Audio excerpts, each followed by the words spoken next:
गाजियाबाद में बकरी ईद के दिन चाकूबाजी में जख्मी युवक की अस्पताल में इलाज के दौरान मौत। दरअसल रास्ते से जाते समय किसी बात को लेकर सूर्या की अशद नाम के युवक से कहासुनी हो गई थी, जिसके बाद असद ने जान से मारने की धमकी दी। विरोध करने पर चाकू से हमला कर दिया। फिलहाल पीड़ित के भाई की तहरीर पर पुलिस ने मामला दर्ज करके जांच शुरू कर दी है।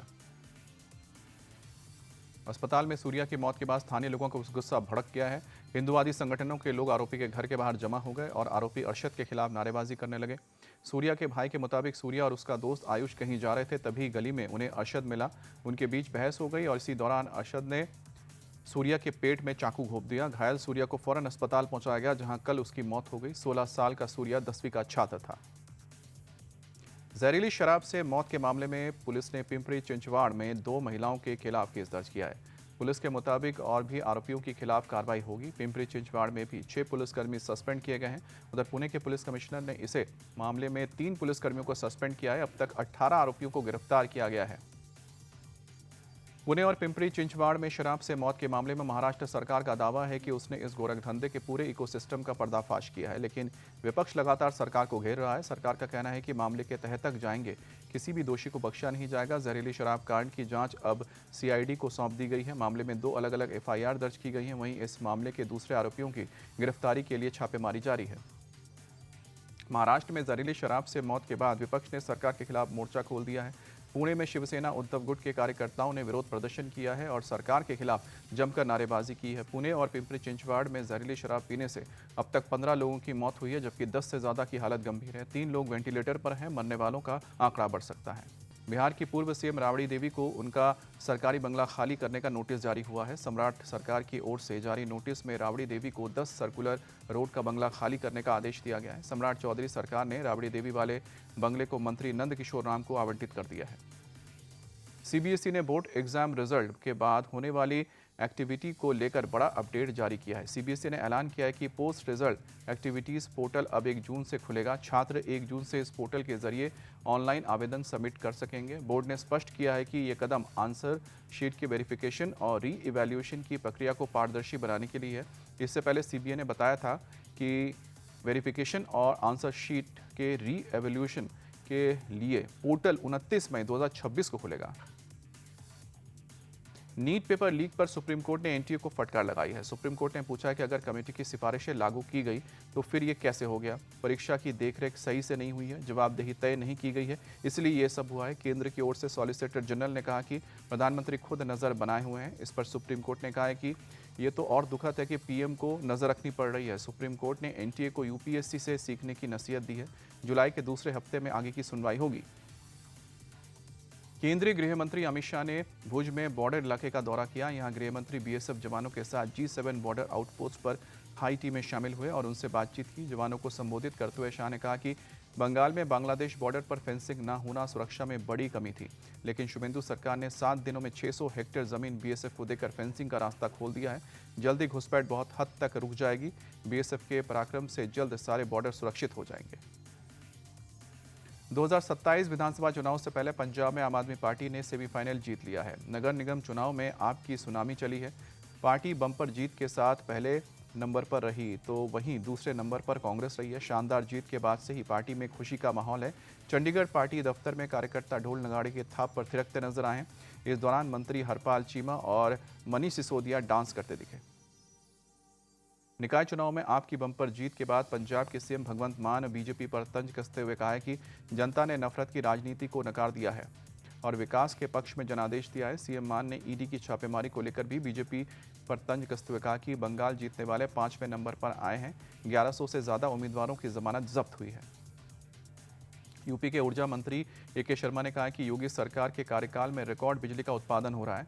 पिछली सरकार की तुलना में ये उत्पाद 2.5 गुना है। ए.के. शर्मा ने कहा कि सरकार लोगों को लगातार बिजली देने के लिए संकल्पित है। बिजली संकट को लेकर उन्होंने कहा कि लाखों की संख्या में गाँव में से अगर 5-6 जगह समस्या आ गई है तो उसे नेगेटिव तौर पर नहीं देखा जाना चाहिए। बंगाल में शुभेंदु सरकार का कटमनी लेने वालों पर एक्शन जारी है। हावड़ा से 2 टीएमसी नेताओं को गिरफ्तार किया गया। शेख लतीफ और कौशिक मुखर्जी पर पंचायत के पैसे का गबन जबरन वसूली के आरोप लगे हैं।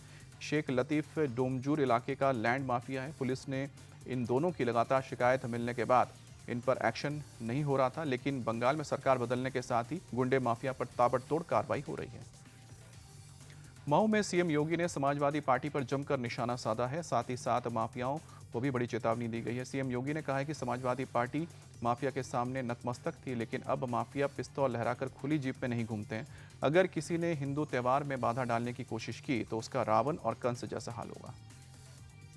यूपी के बहराइच में अतिक्रमण पर बड़ा एक्शन हुआ है। हाईकोर्ट के आदेश पर मदरसा मकान और 11 दुकानों को जमोदेज कर दिया गया। सरकारी जमीन पर कब्जा कर इन अवैध निर्माण को बनाया गया था। इस मामले में हाईकोर्ट में जनहित याचिका दायर हुई थी, जिसके बाद कोर्ट ने अतिक्रमण हटाने का आदेश दिया। बुलडोजर कार्रवाई के दौरान भारी संख्या में पुलिस फोर्स तैनात रही।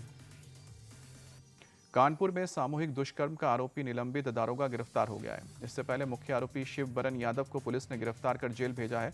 एफआईआर के बाद से निलंबित दारोगा बचने के लिए इंटरनेट मीडिया पर सफाई दे रहा था। उसने हाईकोर्ट में मुकदमे को रद्द कराने की याचिका भी लगाई थी, लेकिन याचिका खारिज हो गई। उस पर 50,000 का इनाम घोषित किया गया था। मध्य प्रदेश के देवास में ई रिक्शा चालक और सवारी के बीच पैसे के लेन देन के विवाद में मारपीट हो गई। दोनों ओर से एक दूसरे पर अटैक करने की कोशिश की गई। मारपीट का ये वीडियो वायरल हुआ तो अब औद्योगिक थाना क्षेत्र की पुलिस मामले की जांच में जुट गई है। केंद्र शासित प्रदेश दादरा नगर हवेली के सिलवासा में विष्णु टेक्सटाइल कंपनी में भीषण आग लग गई, जिस पर काबू करने के लिए दमकल की कई गाड़ियां घंटों मशक्कत करती रही। आग की वजह से भारी नुकसान का अंदेशा जताया जा रहा है। आग लगने की वजह का पता नहीं चला है। महाराष्ट्र के ठाणे में एक कबाड़ गोदाम में आग लग गई। जानकारी मिलने के बाद मौके पर पहुंची फायर ब्रिगेड की टीम ने आग पर काबू पा लिया। आग से कबाड़ गोदाम में रखा सारा सामान जलकर खाक हो गया। आग लगते ही इलाके में अफरा तफरी मच गई। स्थानीय लोगों ने भी आग बुझाने में मदद की। गोदाम में आग से किसी की जान को नुकसान नहीं पहुंचा है। अब आग लगने की वजह की जांच की जा रही है। कोलकाता में बारिश और तेज आंधी तूफान के दौरान अलग अलग हिस्सों में करीब 7 लोगों की जान चली गई। शहर में कई जगहों पर पेड़ और दीवार गिरने की घटना हुई है।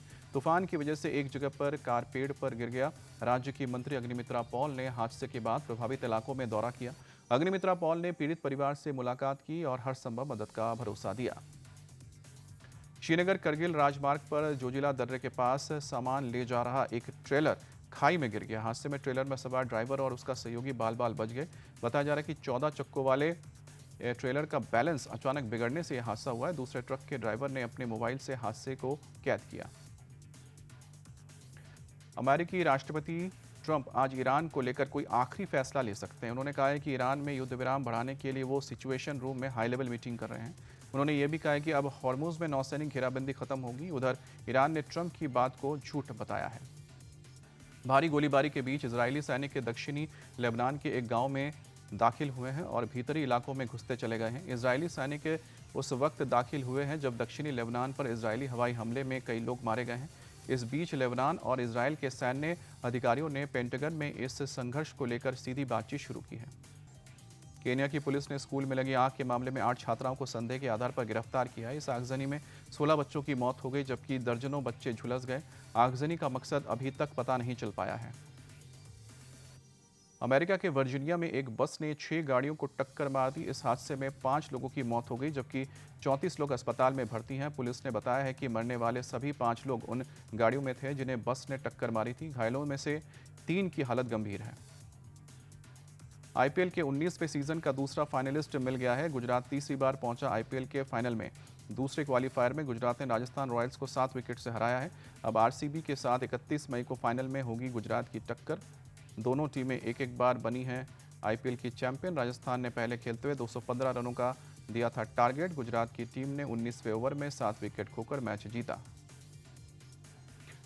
क्वालीफायर 2 में गुजरात की जीत के हीरो रहे कैप्टन शुभमन गिल ने खेली शतकीय पारी। शुभमन गिल ने 53 गेंदों में 104 रनों की पारी खेली। शुभमन गिल का साई सुदर्शन ने साथ देते हुए 32 गेंदों में 58 रन बनाए हैं। दोनों खिलाड़ियों के बीच 12.5 ओवर में हुई 167 रनों की पार्टनरशिप ने गुजरात की जीत की बुनियाद रख दी है। शुभमन गिल गुजरात की तरफ से सबसे तेज शतक बनाने वाले खिलाड़ी बन गए हैं। शुभमन गिल को विजयी पारी के लिए प्लेयर ऑफ द मैच का अवार्ड दिया गया है। न्यू चंडीगढ़ में फाइनल की जंग के लिए क्वालीफायर 2 में राजस्थान ने टॉस जीतकर बल्लेबाजी का फैसला किया। राजस्थान की टीम को शुरुआत में ही 2 झटके लगे हैं, लेकिन राजस्थान के विस्फोटक बल्लेबाज वैभव सूर्यवंशी ने अपने अंदाज में ही बल्लेबाजी जारी रखा है। वैभव ने एक बार फिर ताबड़तोड़ बल्लेबाजी करते हुए 47 गेंदों में 96 रनों की पारी खेली है। वैभव की पारी की बदौलत एक बार फिर राजस्थान की टीम 200 का आंकड़ा पार करते हुए 214 रन बनाने में सफल रही। रविंद्र जडेजा ने भी नाबाद 45 रन बनाए हैं। डोनोवन फरेरा ने 38 रन जोड़े हैं। राजस्थान के विस्फोटक खिलाड़ी वैभव सूर्यवंशी के नाम आईपीएल में एक और रिकॉर्ड जुड़ गया। वैभव ने आईपीएल के 19वें सीजन के पावर प्ले में सबसे अधिक रन बनाने का रिकॉर्ड अपने नाम किया है। वैभव सूर्यवंशी ने 2026 आईपीएल के पावर प्ले में 500 रन अपने नाम कर लिया है। एक आईपीएल सीजन के पावर प्ले में वैभव 500 रन बनाने वाले पहले खिलाड़ी बन गए हैं। वैभव ने 500 रन बनाकर डेविड वार्नर का रिकॉर्ड तोड़ दिया। डेविड वार्नर के नाम पावर प्ले में 467 रन थे जो वार्नर ने 2016 में बनाए थे। ऋषभ पंत ने लखनऊ सुपर जायंट्स की कप्तानी छोड़ने का फैसला किया है। आईपीएल में टीम के खराब प्रदर्शन के बाद पंत ने अपनी कप्तानी छोड़ दी है। फ्रेंचाइजी के मुताबिक पंत ने खुद कप्तानी छोड़ने का फैसला किया, जिसे स्वीकार कर लिया गया है। पंत की कप्तानी में लखनऊ की टीम 10वें पर रही है। ऋषभ पंत को लखनऊ ने 27 करोड़ में खरीदा था, लेकिन ऋषभ पंत भी रनों के लिए संघर्ष करते दिखे। पंत 19वें सीजन में सिर्फ 312 रन ही बना सके।